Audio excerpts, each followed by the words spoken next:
أعزائي مشاهدي قناة شمس العالم الذهبية، برحب بكم في فقرة جديدة من برنامج رشدة النهاردة مع بيبوزبان شراب. احنا عارفين مشكلة الكحة والسعال بترهق الكثير الصغار والكبار. النهاردة معانا بيبوزبان آمن وفعال للصغار والكبار بورق اللبلاب، كمان سعره 14 جنيه ونص، رخيص للجميع. لو جينا نتكلم عن بيبوزبان، هو شراب من أوراق اللبلاب طبعا، ومكمل غذائي لعلاج التهاب الشعب الهوائية والسعال ونزلات البرد والكحة.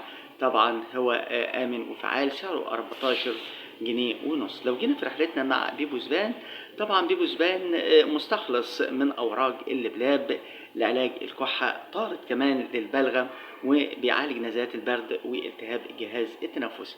شراب بيبوزبان طبعا من أوراق اللبلاب مكمل غذائي ايضا لعلاج التهاب الشعب الهوائيه والكحه الجافه. احنا عارفين مشكله الكحه الجافه وما يتبعها من اثار جانبيه وارهاق بتاثر على نبضات القلب. وكمان بيبوزبان بيساعد على طرد البلغم وبيعالج السعال الديكي كمان، حيث يحتوي على الماده الفعاله خلاصه اوراق نبات اللبلاب اللي بيساعد على علاج الخلايا الملتهبه في الشعب الهوائيه في الجهاز التنفسي والسعال، وكمان بيقضي على نزلات البرد والرشح وخلاص وغيرها من الاعراض المختلفه. النهارده في رحلتنا مع بيبوزبان اعزائي مشاهدي قناه شمس العالم الذهبيه برنامج روشته، هناخد كل ما يخص الدواء. بيتركب دواء بيبوزبان اعزائي مشاهدي قناه شمس العالم الذهبيه شراب من خلاصه اوراق نبات اللبلاب، كمان بيحتوي كل 5 مللي من شراب بيبوزبان على 35 مللي جرام تقريبا من اوراق اللبلاب الجافه. واللبلاب، الناس اللي بتسال ايه هي اوراق اللبلاب، بيكون لها خصائص كبيره. طبعا اللي بيسال النهارده اوراق اللبلاب ايه خصائصها، اللبلاب ليه خصائص متعدده جدا اعزائي مشاهدي قناه شمس العالم الذهبيه، لانه بيحتوي على طبعا مضادات الاكسده والصابونين والبولين وغيرها من المواد الكيميائيه اللي بتعمل كمضادات او كمضاد للالتهاب، وبتقلل البكتيريا وبتقتلها، وكمان بتقلل الفطريات وبتحسن من وظائف الشعب الهوائيه. كمان بيساعد ورق اللبلاب على طرد البلغم والمخاط في القصبة الهوائية أو من القصبة الهوائية، وبيعالج أمراض الحساسية والربو.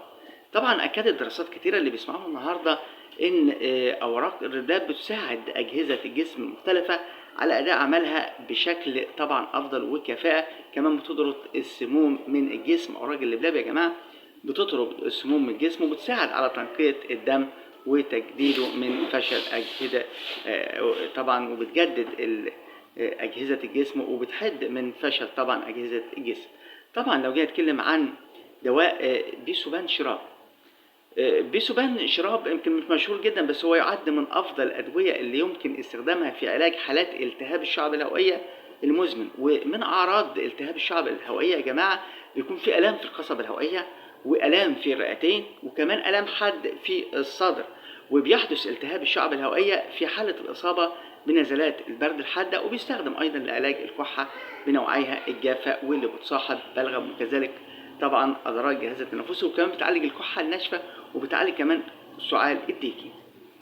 رجعنا لكم أعزائي مشاهدي قناة شمس العالم الذهبية. حد يقول لي طب إيه هي دواعي استخدام بيسوبان شراب كمكمل غذائي لعلاج الكحة والسعال؟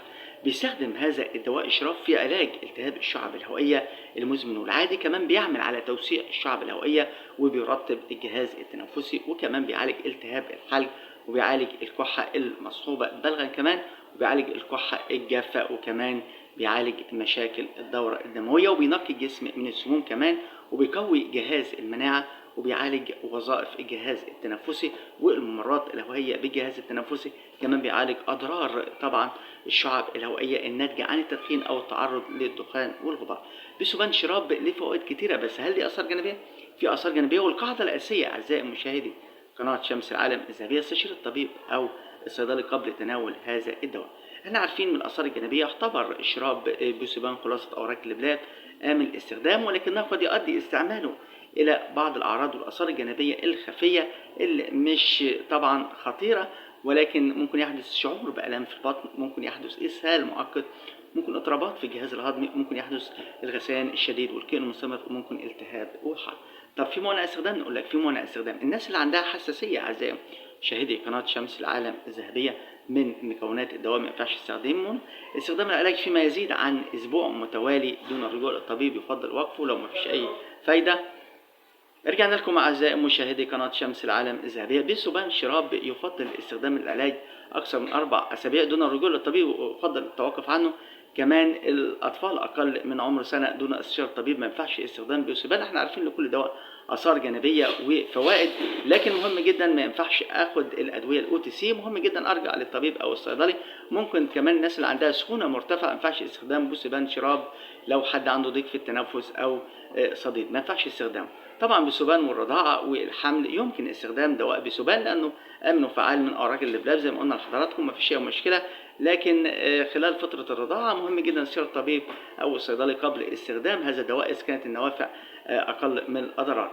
بذوبان والسكر طبعا يعتبر دواء بذوبان آمن لمرضى السكر بسبب انه خالي من السكر وهو مركب طبيعي من اوراق اللبلاب. وحد يسال يقول لك بذوبان له علاقه بالضغط، نقول لك يمكن استعمال هذا الدواء اقراص وشراب لمرضى الضغط والقلب بامان وغيرهم من المرضى كبار السن بسبب انه لا يؤثر على المرضى بالسلب. زي ما حضراتكم في منه شراب وفي منه تابلس. حد يقول لي سعر طبعا بذوبان، سعر شراب بذوبان 14 جنيه ونص. جرعه وطريقه الاستعمال مهم جدا استخدام بذوبان شراب تحت اشراف طبي وما لم يوصف ذلك. ما ينفعش ان انا اوصف لحد دواء يا جماعه، احنا بنتكلم عن ادويه بتخش الجسم، اي دواء بيخش الجسم له اثار جانبيه حتى لو كان فيتامينات ومعادن. تابعونا بعد الفصل على قناه شمس العالم الذهبيه انا اعرف الجرعه وطريقه الاستخدام. لكم منا كل التحيه. رجعنا لكم اعزائي مشاهدي قناه شمس العالم الذهبيه مع بذوبان شراب الجرعة وطريقة الاستخدام. طبعا بيحدد الجرعة الطبيب، لكن يجب استعمال دواء بذوبان تحت إشراف الطبيب ولم يكن يصف ذلك الجرعة المعتادة بذوبان الأطفال حديث الولادة حتى عمر سنة، طبعا تحت إشراف طبي بتناول نصف معلقة طبعا صغيرة 2.5 مللي مرتين يوميا. جرعة بذوبان شراب الأطفال من عمر سنة حتى 5 سنوات ممكن ياخد معلقة صغيرة 2.5 3 مرات يوميا. بذوبان شراب الأطفال من 6 سنوات حتى عمر 11 سنة بيتم تناول معلقة صغيرة من مرتين أو 3 مرات بتكون 5 مللي. طبعا جرعة بذوبان للبالغين والكبار بيتم تناول طبعا معلقة كبيرة 10 مللي 3 مرات باليوم لمدة أسبوع. كمان يجب ألا تزيد الجرعة للأطفال أقل من 5 سنوات عن طبعا أسبوع أو 10 أيام دون استشارة الطبيب.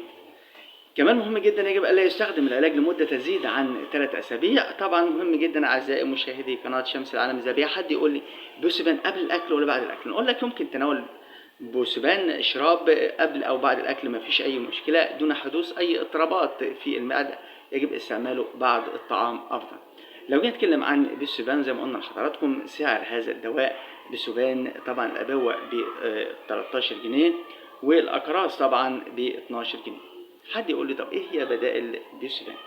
طبعا في الاسواق حاجات كتيره ليها علاج طبعا الكحه والسعال ومكمل غذائي بيتوفر البديل وهو من نفس الماده الفعاله للبذوبان روتا هيليكس. روتا هيليكس طبعا في منه اقراص وفي منه شراب بس غالي ب 33 جنيه. روتا هيليكس شراب طبعا بيكون ب 27 جنيه. روتا هيليكس نفس الماده الفعاله الموجوده. الافروبنت طبعا شراب نفس الماده الفعاله سعره 17 جنيه وربع. وعندي سينوك شراب سعر الأبوة بتكون 15 جنيه و60 قرش. والكافينول شراب نفس القصة. وعندنا الإفروزبان نفس المادة الفعالة. والكيفي بان نفس المادة الفعالة سعره 18 جنيه. والسابو 100 شراب سعره 16 ونص. والهاي بان في عندنا هاي بان برضو شراب نفس المادة الفعالة بس سعره 22 جنيه ونص.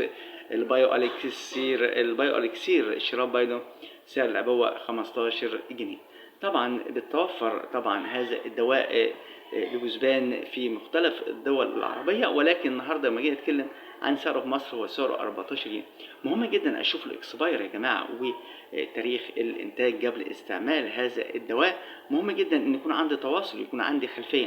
النهارده كنا في رحله مع بذوبان علاج الكحه وبيتميز في خلاصته الطبيعيه من اوراق اللبلاب وشفنا قصه اوراق اللبلاب الطبيعيه والمفيده جدا. لكن مهم جدا اعزائي مشاهدي قناه شمس العالم الذهبيه يكون عندي ثقافه. النهارده بشوف رحلتنا حول بذوبان ما بين الماده الفعاله وما بين التركيبه وما بين دواء الاستغمال والاثار الجانبيه والتدخلات الدوائيه. التدخلات الدوائيه يا جماعه ما ينفعش اخد مع بذوبان ادويه بتحتوي على نفس الماده الفعاله وما ينفعش آخد معاه أدوية طبعًا خاصة للكحة بعلاج الكحة من الشراب. مهم جدًا إن أنا ممكن آخد روشتة متكاملة، لكن قاعدتنا الأساسية استشير الطبيب أو الصيدلي قبل تناول أي دوا. في رحلتنا النهارده مع بوسيبان كنا في رحلة غُصنا وأسبحنا في رحلة مع بوسيبان لعلاج الكحة الناشفة والسعال الديكي كمان وغيرها، كمان طارد البلغم ومزيل البلغم وبيخفف العياب كتير. تابعونا على قناة شمس العالم الذهبية في برنامج روشتة، لكم منا كل التحية.